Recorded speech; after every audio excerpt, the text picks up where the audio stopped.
Hello student. In last class क्या हुआ था?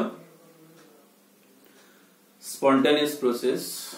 What is spontaneous process? The process that takes place of its own without any external influence called spontaneous process. How to decide any process is either spontaneous or non-spontaneous? तो आप कैसे decide करोगे कोई भी process spontaneous है या non spontaneous है? Spontaneous मतलब that takes place by itself, जो प्रोसेस अपने आप होते हैं। जो एग्जांपल लिया था, flow of water from higher level to lower level, या flow of heat from higher temperature to lower temperature, या flow of electricity from higher potential to lower potential. ये सभी जो एग्जांपल्स किसके थे? स्पॉन्टेनियस प्रोसेस के। क्यों स्पॉन्टेनियस प्रोसेस? कुछ भी करने की जरूरत नहीं, अपने आप चेंज होगा, अपने आप फ्लो होगा, हीट का हो या वाटर का।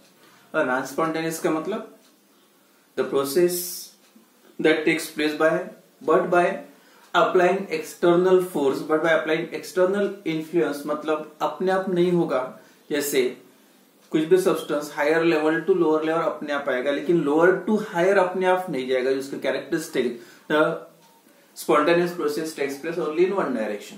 जो डायरेक्शन होता है स्पॉन्टेनियस प्रोसेस का, एक ही डायरेक्शन होता है, हायर टू लोअर। लेकिन लोअर टू हायर अगर उसको लेके जाना है तो एक्स्ट्रा एफर्ट्स लगाना पड़ेगा। तो इसको बोलते मतलब डायरेक्शन ऑफ प्रोसेस स्पॉन्टेनियस, मतलब opposite of spontaneous process is always non direction non spontaneous. अगर जैसे हायर टू लोअर आएगा, लेकिन लोअर टू हायर ले जाना है, वो अपने आप नहीं जाएगा, फोर्स अप्लाई करना पड़ेगा, तो उसको आप बोल सकते हैं non spontaneous. The process that takes place only in the presence of external force, that is called as a non spontaneous process, and the process that takes place of its own without external influence is called as spontaneous process. तो अब decide कैसे करोगे spontaneous process है या non spontaneous process है? तो last class में मैंने बताया था, तो एक पहला फैक्टर थर्मोडायनामिक फंक्शन लिए थे, कौन सा? एंथैल्पी और एनर्जी के बेसिस पे कैसे आप डिसाइड करोगे प्रोसेस स्पॉन्टेनियस है या नॉन स्पॉन्टेनियस है। तो उसके दो एग्जांपल लिए थे। जो पहला एग्जांपल था reaction between acid and base. Acid reacts with base form general neutralization reaction, आपने पढ़ा है इसके पहले भी। एसिड प्लस बेस, अगर एसिड और बेस का मिक्सचर बनाओगे तो जो फॉर्म होता है प्रोडक्ट साल्ट एंड वाटर, वो रिएक्शन को आपको एक्स्ट्रा कुछ कैटालिस्ट या हीटिंग वगैरह करने की जरूरत नहीं पड़ती। That reaction takes place by itself and therefore this reaction is a spontaneous reaction. और वो रिएक्शन में देखा है इसका रिलेशन एनर्जी के साथ क्या है। उसकी जो डेल की वैल्यू, एंथैल्पी चेंज की वैल्यू जो बताया था मैंने, -57.3 किलो जूल, मतलब this much amount of heat is evolve when 1 mole of acid react with 1 mole of base. तो निगेटिव साइन है, तो नेगेटिव साइन का मतलब होता है दिस रिएक्शन इज एक्सोथर्मिक। और जब रिएक्शन एक्सोथर्मिक होता है तो एनर्जी ऑफ सिस्टम डिक्रीजेस। जब एनर्जी डिक्रीज होती है तो स्टेबिलिटी इंक्रीज होती है। और जब भी कोई प्रोसेस का जो डायरेक्शन स्टेबिलिटी की तरफ होता है तो अपने आप होता है, मतलब रिएक्शन आप बोल सकते थे that reaction is a spontaneous reaction. वो अपने आप हो सकता है। अगर रिएक्शन एक्सोथर्मिक रहा तो, या प्रोसेस को एक्सोथर्मिक हीट इवॉल्व हो रही, then it is a spontaneous.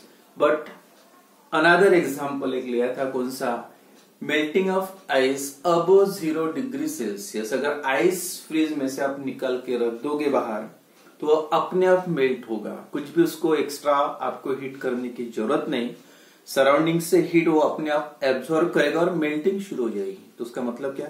वो भी अपने आप हो रहा, आइस का मेल्टिंग भी अपने आप हो रहा। तो इसका भी मतलब है that process is also spontaneous. लेकिन हीट एब्जॉर्ब हो रही तो प्रोसेस कौन सी है? एंडोथर्मिक। तो उसका मतलब है exothermicity is not a sufficient criteria to decide the spontaneity of process. तो कोई भी प्रोसेस की स्पॉन्टेनिटी डिसाइड करने के लिए आप मतलब एनर्जी सफिशिएंट क्राइटेरिया नहीं है। तो उसका मतलब स्पॉन्टेनियस प्रोसेस है, स्पॉन्टेनियस रिएक्शन एक्सोथर्मिक भी हो सकता, एंडोथर्मिक भी हो सकता। And therefore the new thermodynamic function introduce किया है, and that function, thermodynamic function property is called as entropy. Entropy, तो ये समझने से पहले एग्जांपल लेते हैं। द स्टेट ऑफ मैटर पता है आपको, 3 स्टेट में होता है matter, solid state, liquid state है गैसियस स्टेट। उसमें से फर्स्ट एग्जांपल लेंगे वाटर का। वाटर के 3 स्टेट जो है H2 that is solid state, मतलब आप बोल सकते हैं दैट इज आइस। यहाँ पे अगर देखोगे आइस सॉलिड स्टेट में होता है। The arrangement of molecules of water, जो भी वाटर के मॉलिक्यूल्स होते हैं सॉलिड स्टेट में, उनका जो अरेंजमेंट होता है डेफिनेट रेगुलर पैटर्न में होता है, फिक्स पोजीशन होते हैं, एक जगह से दूसरी जगह पे वो हिलेंगे नहीं, मतलब अट्रैक्शन ज्यादा होता है सॉलिड स्टेट में, डिस्टेंस सबसे कम होता है मतलब अट्रैक्शन सबसे ज्यादा है, मतलब all the molecules are arrange in order form. तो यहाँ पे बोल सकते हैं पूरा कंप्लीट ऑर्डर फॉर्म है, ऑर्डर फॉर्म मतलब यहाँ पे रैंडमनेस बोल सकते हैं 0 है, या दूसरा उसको रैंडमनेस और डिसऑर्डर, उसका ऑर्डर का अपोजिट डिसऑर्डर 0 है, डिसऑर्डर है नहीं, सभी मॉलिक्यूल एक्स मतलब जो अरेंजमेंट होता है रेगुलर है, रिपीटिंग है, तो उसका मतलब डिसऑर्डर या रैंडमनेस यहाँ पे 0 है, हाईली ऑर्डर फॉर्म है। फर्स्ट क्या है ice, definite order form 1। Number 2, when this ice heated, अगर आइस को आप हीट करोगे तो मतलब आइस मेल्ट होगा, solid ice is converted into liquid water. अगर उसका कन्वर्शन लिक्विड वाटर में होता है तो उसका मतलब देखो आप देख सकते डिस्टेंस मॉलिक्यूल का बढ़ गया है, और मॉलिक्यूल की जो मॉलिक्यूल्स होते हैं उनकी पोजीशन फिक्स नहीं होते, they can move from one place to another place, तो उसका मतलब दे स्टार्ट मूविंग, मतलब अब आप बोल सकते हैं ऑर्डर जो है वो ऑर्डर फॉर्म में रहा नहीं, एक जगह पे पहले फिक्स थे अब एक जगह पे फिक्स नहीं है, चेंज हो कर सकते पोजीशन वाटर लिक्विड स्टेट में, बिकॉज डिस्टेंस थोड़ा ज्यादा होता है, बिकॉज अट्रैक्शन कम होता है, अट्रैक्शन कम रहा तो डिस्टेंस ज्यादा है, मतलब आप बोल सकते हैं order state is converted into, ice को हीट करने के बाद क्या बना वाटर, तो आप लिख सकते हैं H2 लिक्विड, मतलब जो आप बोलते वाटर, और यहाँ पे बोल सकते हैं डिसऑर्डर स्टेट, अब ऑर्डर फॉर्म में रहा नहीं, डिस्टर्ब जो ओरिजिनल ऑर्डर था वो disturb due to heating, and therefore यहाँ पे डिसऑर्डर 0 था और यहाँ पे डिसऑर्डर बोल सकते हैं थोड़ा सा बढ़ गया, तो डिसऑर्डर फॉर्म क्या, डिसऑर्डर इंक्रीजेस, रैंडमनेस इंक्रीजेस, यहाँ पे डिसऑर्डर 0 था, रैंडमनेस 0 था, इन लिक्विड स्टेट डिसऑर्डर थोड़ा इंक्रीज हुआ और रैंडमनेस भी इंक्रीज हुआ।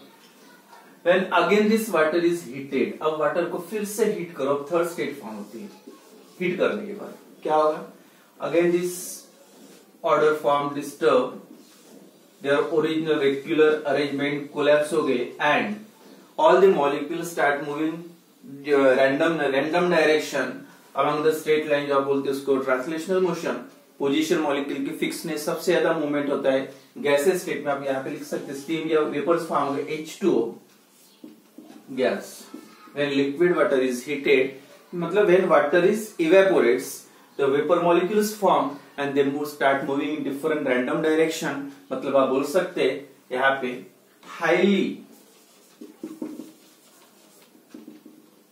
हाईली डिसऑर्डर फॉर्म, मतलब लेस डिसऑर्डर का कन्वर्जन हुआ हाईली मोर डिसऑर्डर। तो ये तीनों स्टेज में अगर आप देखोगे तो क्या रहा, when water melts, solid ice melt convert into liquid water, when liquid water heated it convert into vapours, तो आप देखोगे यहाँ पे डिसऑर्डर 0 था, यहाँ पे डिसऑर्डर मतलब रैंडमनेस थोड़ा बढ़ गया, और इसमें रैंडमनेस सबसे ज्यादा है, और रैंडमनेस सबसे ज्यादा का मतलब जो मॉलिक्यूल का जो ऑर्डर था पहले डिसऑर्डर बढ़ गया, और ये जो फंक्शन है कौन सा entropy main that measure by this disorder या degree of disorder or randomness is measured by this function, new function that is called as a entropy। और ये भी समझ में आ रहा होगा आपको ये जो डिसऑर्डर क्यों चेंज हो रहा, इसका जो अपना चैप्टर मेन जो है thermodynamics that only related with energy. अब आप देख रहे हैं यहाँ पे एनर्जी का रिलेशन क्या आता होगा, तो एनर्जी का मतलब ये जो डिसऑर्डर बढ़ रहा है उसके लिए मेन रिस्पॉन्सिबल कौन है, हीटिंग करना पड़ा, मतलब एनर्जी एब्जॉर्ब करने के बाद ये सब हो रहा, इसका मतलब इसका रिलेशन भी एनर्जी के साथ है, एंड देयरफॉर ये भी फंक्शन जो है thermodynamic function entropy that also जो इंट्रोड्यूस किया है इसमें थर्मोडायनेमिक्स में। तो डेफिनेशन, ये जो मेजर करने के लिए जो डिसऑर्डर या रैंडमनेस कितना होता है कोई भी सिस्टम में, वो मेजर करना रहा, तो उसके लिए जो फंक्शन यूज करना है that is called as entropy. It is denoted by S. तो डेफिनेशन अगर लिखना रहा तो क्या लिखोगे? थर्मोडायनेमिक प्रॉपर्टीज या thermodynamic function which measure the degree of disorder और randomness of the system is called as the entropy. क्या definition? The thermodynamic properties which is used to measure, ऐसे भी लिख सकते हैं, जो सिस्टम का रैंडमनेस और डिसऑर्डरनेस मेजर करने के लिए उस फंक्शन का यूज किया जाता है, that thermodynamic property या thermodynamic function is called as the entropy of system. ठीक है? तो एंट्रोपी इंक्रीज होगी या डिक्रीज होगी, ये कैसे पता चलेगा? यहां पे क्या रहा, और एंट्रोपी क्या मेजर कर रहा? डिग्री ऑफ डिसऑर्डर और रैंडमनेस। लेस डिसऑर्डर, अगर डिसऑर्डर कम है तो एंट्रोपी की वैल्यू भी कम रहेगी। मोर डिसऑर्डर, मोर एंट्रोपी। मैक्सिमम डिसऑर्डर और इसकी एंट्रोपी सबसे ज्यादा, सबसे पहले, यानी क्या कभी कभी क्वेश्चन आते एग्जांपल या रिएक्शन दे रहेंगे, तो जो एंट्रोपी चेंज की वैल्यू डेल एस की वैल्यू है, मतलब पहले एंट्रोपी कितनी थी, जैसे सॉलिड का कन्वर्शन लिक्विड में हुआ, पहले एंट्रोपी कितनी थी और बाद में एंट्रोपी कितनी है स्केल, तो चेंज निकालना है तो क्या करना पड़ेगा आपको? एस, अगर ये एस और इनिशियल एंट्रोपी है फाइनल, तो del S is equal to S2 minus S1 final minus initial. तो as the entropy measure the degree of disorder, randomness, entropy क्या मेजर करा? Degree of disorder, randomness. तो ये रैंडमनेस यहाँ पे ज्यादा है, डिसऑर्डर ज्यादा है, तो उसके एंट्रोपी भी ज्यादा होगी, और यहाँ पे डिसऑर्डर कम है या जीरो है तो एंट्रोपी की वैल्यू भी जीरो रहेगी। या दोनों का कंपैरिजन करोगे, एस यानी अगर ये S1 है और ये S2 है तो इसकी वैल्यू फिर से ज्यादा है, क्योंकि यहाँ पे डिसऑर्डर ज्यादा है, तो ये जो डिफरेंस आएगा, S2 ज्यादा है तो S1 कम है, तो आंसर क्या आएगा? डेल एस की वैल्यू पॉजिटिव। तो एंट्रोपी ऑफ सिस्टम बोल सकते हैं। एंट्रोपी ऑफ सिस्टम इंक्रीजेस, तो क्लियर है यहाँ पे, एंट्रोपी ऑफ सिस्टम इंक्रीजेस, कोई भी अगर स्टेट में चेंजेस होते, either it converted from solid to liquid, entropy increases. Second, liquid to gas, अगर एंट्रोपी इंक्रीजेस, या directly from solid to gas जो सब्लिमेशन बोलते, then also the value of entropy increases, मतलब आंसर क्या आएगा? Positive आएगा। अब आंसर नेगेटिव कब आ सकता? तो उल्टा, गैस का कन्वर्शन अगर लिक्विड में होता है, वेपर्स को कंडेंस करते हो तो पहले वेपर्स का डिस्टेंस ज्यादा होता है, मूवमेंट ज्यादा होता है, रैंडमनेस ज्यादा होता है, और अगर वो लिक्विड में बन जाता है तो मॉलिक्यूलर डिस्टेंस कम हो जाता है, अट्रैक्शन बढ़ता है, तो डिसऑर्डर भी कम होता है। तो अगर गैस का कन्वर्शन, वेपर्स का कन्वर्शन लिक्विड वाटर में होता है या लिक्विड का कन्वर्शन सॉलिड आइस में होता है, then also entropy, value of entropy decreases जब conversion solid to liquid, liquid to gas, entropy की वैल्यू इंक्रीज होगी, value of del S is positive, but when reverse process, when gaseous state is converted into liquid state or liquid state is converted into solid state, then the value of del S, अगर इसका conversion, अगर S1 is gas, S1 और S2 अगर liquid है तो क्या होगा? S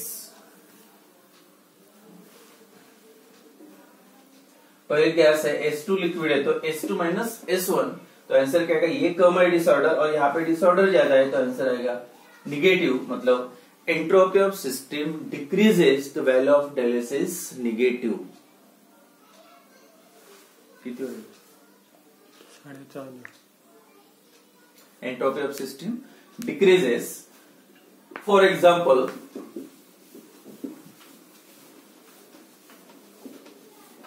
तो यहाँ पे जो क्वेश्चन आते हैं एंट्रोपी रिएक्शन एग्जांपल दे रहे हो, तो एक बात याद रखना है, solid to liquid, liquid to gas, या डायरेक्ट सॉलिड टू गैस, तो entropy del S, value of del S is positive and entropy increases. And अगर उल्टा होता है, gas to liquid, gas to liquid और liquid to solid, then entropy of system decreases, the value of entropy as the number state changes solid to liquid to gas, liquid to solid, then disorder decreases and therefore entropy also decreases. And then next या examples बोल सकते जैसे when I2 dissolved in water, water मतलब aqueous form, it form I2 aqueous, water में dissolve करने के बाद iodine, ये सॉलिड फॉर्म में था, हाईली ऑर्डर फॉर्म में, और जब लिक्विड बन गया तो डिसॉल्व हो गया वाटर में, तो क्या होगा डिसऑर्डर, ये आप बोल सकते हैं disorder form, and disorder increases therefore value of entropy is also increases. In this reaction जो आपको लिखना पड़ेगा रीजन और डेलेस की वैल्यू पॉजिटिव आएगी या निगेटिव, तो क्या लिखोगे आप, I2 exists in solid state, molecules of iodine arrange definite order, therefore order fully ordered and disorder 0 है, तो एंट्रोपी की वैल्यू भी 0 रहेगी। When it dissolved in water, it converted into liquid state, and as the liquids in liquid state, the disorder is more, as therefore मतलब disorder increases and therefore value of del S is positive, क्योंकि ये disorder ज्यादा है और ये disorder कम है, इसमें से ये माइनस करोगे तो आंसर आएगा आपका पॉजिटिव। या दूसरा एग्जांपल लिख सकते हैं आप, एक क्लियर हो गया स्टेट चेंज में, अगर स्टेट सॉलिड टू लिक्विड या लिक्विड टू गैस होता है या सॉलिड टू डायरेक्टली गैस होता है, तो value of del S is state का एक याद रखो। और सेकंड एग्जांपल ये भी याद रखने के लिए, H2 मॉलिक्यूल है और इसको अगर डिसोसिएशन होता है तो हाइड्रोजन एटम्स में कन्वर्शन होता है, H2 convert into H and H, यानी 1 मोल था, ये भी गैस है ये भी गैस है। अब कैसे डिसाइड करोगे, यहाँ पे डेल एस की वैल्यू पॉजिटिव आएगी या निगेटिव आएगी, कैसे पता चलेगा ये डेल एस पॉजिटिव है या निगेटिव, आइदर डिसऑर्डर इंक्रीजेस और डिक्रीजेस। अगर डिसऑर्डर बढ़ता है तो आप बोल सकते हैं एंट्रोपी की वैल्यू भी बढ़ेगी, मतलब डेल एस की वैल्यू पॉजिटिव आएगी। अब ये चेक करना है, सीधा सीधा एक कंटेनर में एक मॉलिक्यूल है H2 का, अब सेकंड में उसको ब्रेक करने के बाद क्या होगा, 1 के 2 बन गए। अब जितना नंबर बढ़ेगा उतना फिर से डिसऑर्डर बढ़ेगा। तो एक दूसरा पॉइंट याद रखना है, if the number of moles increases then also disorder increases, और डिसऑर्डर इंक्रीज हो रहा है मतलब यहाँ पे 1 मोल था, यहाँ पे गैसेस है, ठीक है स्टेट सेम है, but the number of moles पे भी डिपेंड करता है। नंबर ऑफ मोल्स इंक्रीजेस, जैसे क्लास में कम स्टूडेंट रहे मस्ती करने वाले तो डिसऑर्डर भी कम रहेगा, अगर वही ज्यादा बन जाते या ज्यादा स्टूडेंट है तो मतलब रैंडमनेस बढ़ेगा, डिसऑर्डर बढ़ेगा, एंट्रोपी इज आल्सो इंक्रीज। से मतलब 1 मोल H2 था, 1 के 2 मोल्स बन के 2 हाइड्रोजन एटम्स फॉर्म हो गए, तो ये डिसऑर्डर ज्यादा है, देयरफॉर डिसऑर्डर अगर बढ़ता है मतलब आंसर क्या आएगा पॉजिटिव। तो एक पॉइंट स्टेट चेंज का याद रखो, और सेकंड कब बढ़ती है, number of moles increases then disorder increases and therefore value of entropy is also increases. क्या एक और एग्जांपल लेंगे, अब एग्जांपल मतलब डेल एस की निगेटिव वैल्यू कब आ सकती है, CaCO3 calcium carbonate solid state में, अगर उसका डिसोसिएशन होता है सॉलिड स्टेट का मतलब ऑर्डर फॉर्म है, disorder 0, entropy 0, when it undergoes decomposition and form मतलब dissociation calcium oxide and CO2 gas. अब देखो ये सॉलिड था, ये भी सॉलिड है, लेकिन यहाँ पे एक गैस बन गया CO2। अब क्या हुआ, पहले डिसऑर्डर क्या था, पहले कम था, अब यहाँ पे डिसऑर्डर बढ़ गया, मतलब ठीक है 1 मोल सॉलिड ठीक है, लेकिन यहाँ पे गैस नहीं था, यहाँ पे गैस बन गया, तो disorder increases, here also the value of del S is again positive. Disorder increases, value of entropy increases, and therefore del S positive. या H2 gas plus Cl2 gas that form twice HCl। अब ये भी gas है, ये भी gas है, ये भी गैस है, अब क्या होगा, सभी गैस है, तो क्या चेक करना है, number of moles 1 + 1, 1 moles H2, 1 mole Cl2, 2 moles, और ये भी 2 मोल्स HCl, इसका मतलब 2 mole disorder same, and therefore entropy की वैल्यू यहाँ पे बोल सकते चेंज ऑफ एंट्रोपी कितना चेंज हुआ, del S is equal to 0, no change of entropy, क्योंकि नंबर ऑफ मोल सेम है और सभी का स्टेट भी चेंज है। तो एंट्रोपी की वैल्यू पॉजिटिव या निगेटिव, del S पॉजिटिव आता है या निगेटिव, कैसे डिसाइड करोगे, तो state change solid to liquid, liquid to gas, then positive, और अगर उल्टा होता है गैस टू लिक्विड या liquid to solid, then entropy decreases. In that case the value of del S is negative. And second term, the number of moles increases, then entropy decreases. Number of moles कम होते तो entropy कम होते और number of moles increase होते तो entropy की value बढ़ती है.